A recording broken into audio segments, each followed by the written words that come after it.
starting to regret giving that unpopular that holiday off. I mean, majority of the topics are probably going to be unpopular ones this Jetpack Christmas. And yeah, this is going exactly where you think it's going. Christmas with the Kranks is another one that I deem a Christmas classic that I really, really enjoy. Hey Dan, that Jetpack kid said that Christmas with the Kranks is a classic.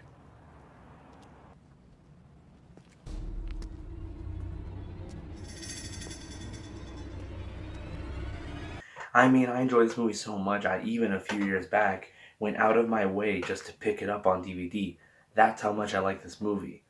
To me, it's another Christmas classic. And yes, I know there's a lot of attacks on it, and this is the first time ever I'll say all the attacks in this movie are warranted. I actually agree with all of them. They do make sense. And why? Well, let's explain that, shall we? Yes, I agree that the story is really annoying. I mean, it is just a group of assholes in a town who milk these two for all they're worth and just keep using them every year for Christmas so they don't have to spend a dime. I agree with that. The scenes where everyone's trying to force them to celebrate Christmas and won't leave them alone do get on my skin, and I find them genuinely annoying. So those parts and the whole rest of the, well, you better celebrate Christmas, you asshole, I do agree, are annoying, really hard to sit through, and do get under my skin. That part's still true. No Christmas Eve party? No party this year. She's not ordering Christmas cards either. But then what do we do Christmas Eve? Oh, you'll think of something. I mean, there are plenty of other parties. But none like yours. Oh, Oh. Then why don't you have the party anyway? because we don't want to, Mary. But I don't know, just like what I said with the last entry, there's this charm to it. There's this overly simple, yet at the same time heartwarming charm to the movie that still makes me excited to put it on each and every year.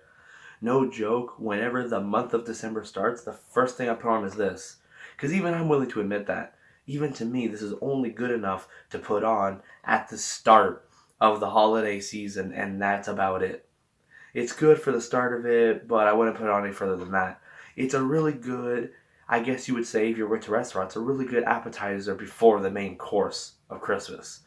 And I agree, it has this tone, this feel about it that brings back to my childhood, all those low-budget Disney Channel or Nickelodeon movies that played on TV. It gives me that feeling, while also still showing and representing Christmas beautifully.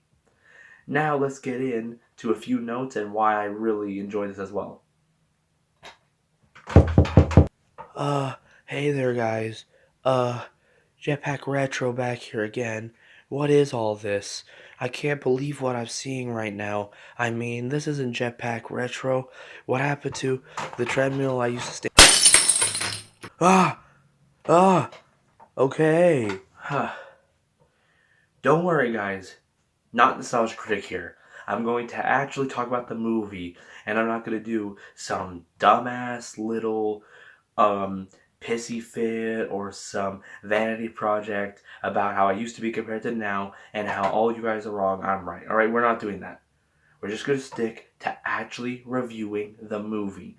Now let's, for real, get into the good notes. Now unlike my other entries, this one will actually be more shorter than the other two because, like I said, most of the thoughts of this movie are warranted, and even the good things I do have to say about it are very small, so let's just get that quickly out of the way. So, also including what I said before about the simple nature and everything, it's also funny. I won't lie, there are many moments in this where I outright will just burst out laughing or I find genuinely hilarious. It is a funny movie. And when you have two star powers like the Jamie Lee Curtis for Halloween and Tim Allen, Buzz Lightyear himself, in this really good odd duo that really fits. The scenes they have together blend perfectly, and every moment when they're together, I laugh.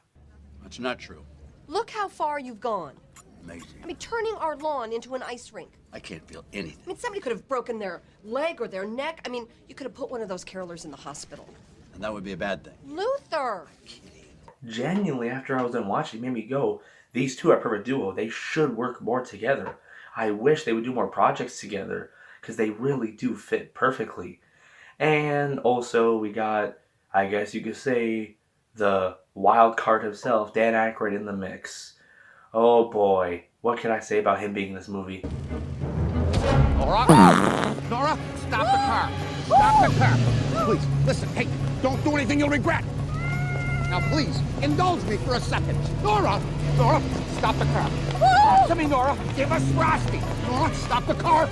Stop the car, Nora. Stop. Yeah, I won't lie, he is also a treat in this movie. Dan Aykroyd is usually great in everything he produces, makes, or is in, and I had a ball that he was in this as well. Genuinely shocking at first, but turned out to be a good fit. Alright, enough about gushing about the humor. Now let's dive into, like I said before, the heart of it that really made me enjoy it. I won't lie, and I think other people have had this note too, but the ending is genuinely really heartwarming. We get this side story where it turns out that this old neighbor that Tim Allen always has fights with actually has a reason for why he's been extra mean to him lately and grumpy lately. His wife was diagnosed with cancer and she's very sick.